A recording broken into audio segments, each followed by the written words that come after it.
साकिब ज़रून से फिर दोबारा से बदलिहाज होने की कोशिश करता है और कहता है कि देखो ज़रून, तुम इधर आते हो ये बात मुझे बिल्कुल भी गवारा नहीं है।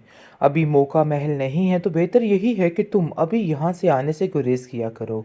जिसको सुनकर वो कहता है कि आप किस दौर में जी रहे हैं, आपको आखिर हो क्या गया है, मुझे तो कुछ समझ नहीं आती है।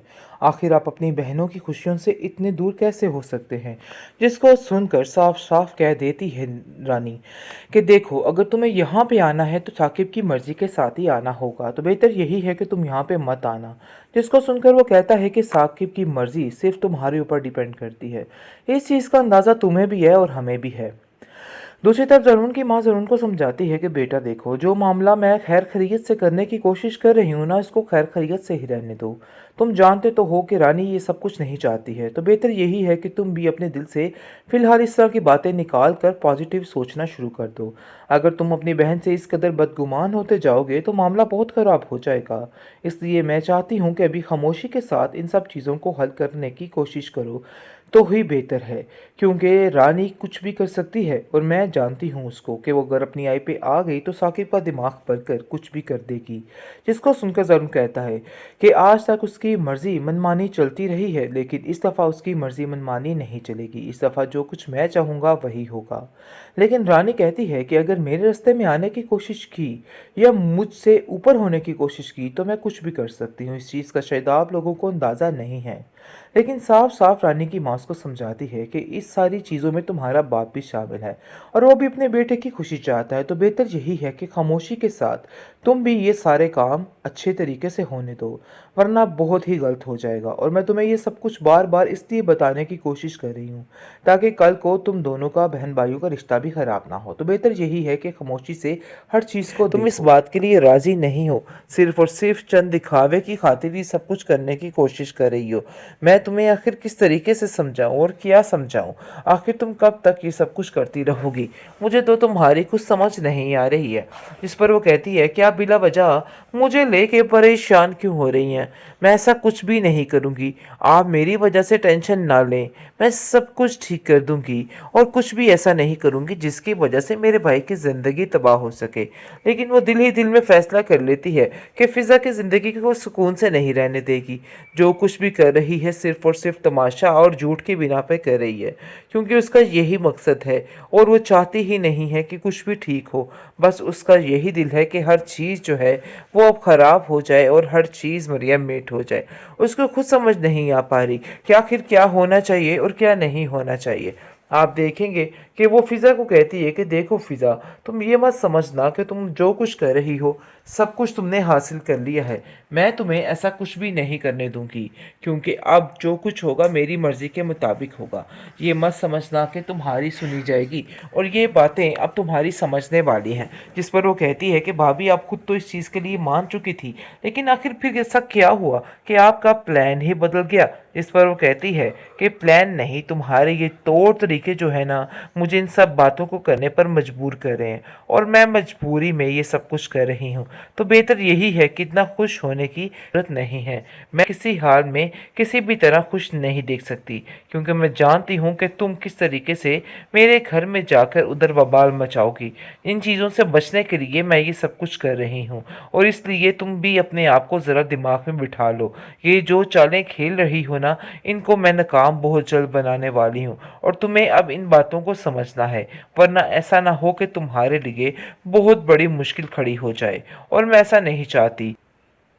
ट्रॉमा सीरियल शिकंजा के इस एपिसोड में आप देखेंगे कि रीता अपनी बहन फिजा के लिए काफ़ी ज़्यादा खुश है। उसको कहती है कि मैंने जो दुआएं मांगी थी ना, वो समझो कबूल हो गई हैं। ये सब कुछ वही हो रहा है जो मैं चाहती थी। जिसको सुनकर वो भी कहती है, हाँ बात तो तुम्हारी ठीक है, लेकिन पता नहीं क्यों दिल में एक वहमो गुमान, एक परेशानी सी है। मुझे खुद इन सब चीज़ों की समझ नहीं आ रही कि आखिर ये सब कुछ कैसे ठीक होगा। लेकिन जी, आप देखेंगे कि उसको काफ़ी तसल्ली दी जा रही है। रीता कहती है कि अब कुछ गलत नहीं होगा, तुम्हें परेशान होने की कोई ज़रूरत नहीं है। लेकिन रानी का चेहरा बता रहा है कि नहीं, वो बहुत जल्द बहुत बड़ी चाल खेलने वाली है। उसकी माँ साफ साफ अपनी बेटी को समझाती है कि देखो बेटा, ये सब इसमें से कोई काम ना करना। तुम जो कुछ करने की कोशिश कर रही हो ना, इस सरासर तुम्हारी बेवकूफ़ी है। इन सब चीज़ों से सिर्फ और सिर्फ ज़रून तुम्हारे खिलाफ हो सकती सकता है उसके दिल में तुम्हारे लिए बदगुमानी पैदा हो जाएगी और कुछ भी बाकी नहीं रहेगा। तुम फिजा के साथ इस किस्म की ज्यादती नहीं कर सकती हो। जिसको सुनकर वो कहती है कि आप बिला वजह टेंशन ले रही हैं। देखिए, इन सब बातों की टेंशन मत लें, क्योंकि सब कुछ ठीक हो जाएगा और बहुत जल्द देखेगा कि मैं हर चीज़ हैंडल कर लूँगी। मेहर जी, अब देखेंगे कि कुछ भी हैंडल नहीं होगा इस लड़की से, क्योंकि जो होना है अब तो होके ही रहना है। काफ़ी ज़्यादा टेंशन क्रिएट करने की कोशिश कर रही है, बात भी बात कोई ना कोई ऐसी बात कर देती है कि जिसकी वजह से परेशानी बढ़ जाती है। रिता एक ही बात अपनी बहन को समझाती है कि देखो, तुम्हें रानी भाभी के आगे भी कुछ भी नहीं बोलना है। अभी हालात ऐसे नहीं हैं कि कुछ भी बोला जाए। तुम्हें खामोशी के साथ इन सब चीज़ों को बर्दाश्त करना है, और मैं जानती हूँ कि ये सारी चीज़ें कितनी ज़्यादा ज़रूरी हैं। अब तुम्हें खामोशी के साथ उनकी हर चीज़ की हाँ में हाँ मिलानी है।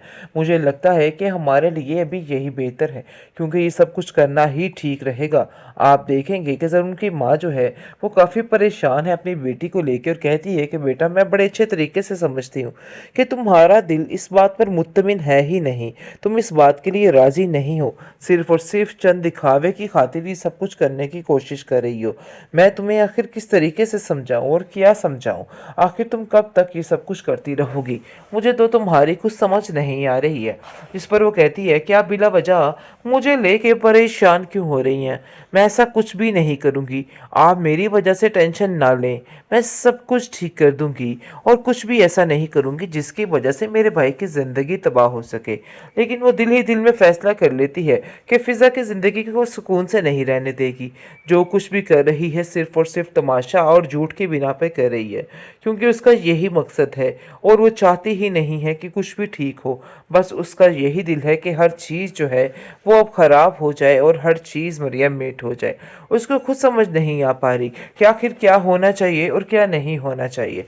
आप देखेंगे कि वो फ़िज़ा को कहती है कि देखो फ़िज़ा, तुम ये मत समझना कि तुम जो कुछ कर रही हो सब कुछ तुमने हासिल कर लिया है। मैं तुम्हें ऐसा कुछ भी नहीं करने दूंगी, क्योंकि अब जो कुछ होगा मेरी मर्ज़ी के मुताबिक होगा। ये मत समझना कि तुम्हारी सुनी जाएगी, और ये बातें अब तुम्हारी समझने वाली हैं। जिस पर वो कहती है कि भाभी, आप खुद तो इस चीज़ के लिए मान चुकी थी, लेकिन आखिर फिर ऐसा क्या हुआ कि आपका प्लान ही बदल गया? इस पर वो कहती है कि प्लान नहीं, तुम्हारे ये तौर तरीके जो है ना, मुझे इन सब बातों को करने पर मजबूर कर रहे हैं, और मैं मजबूरी में ये सब कुछ कर रही हूँ। तो बेहतर यही है कि इतना खुश होने की जरूरत नहीं है। मैं किसी हाल में किसी भी तरह खुश नहीं देख सकती, क्योंकि मैं जानती हूँ कि तुम किस तरीके से मेरे घर में जाकर उधर बवाल मचाओगी। इन चीज़ों से बचने के लिए मैं ये सब कुछ कर रही हूँ, और इसलिए तुम भी अपने आप को ज़रा दिमाग में बिठा लो।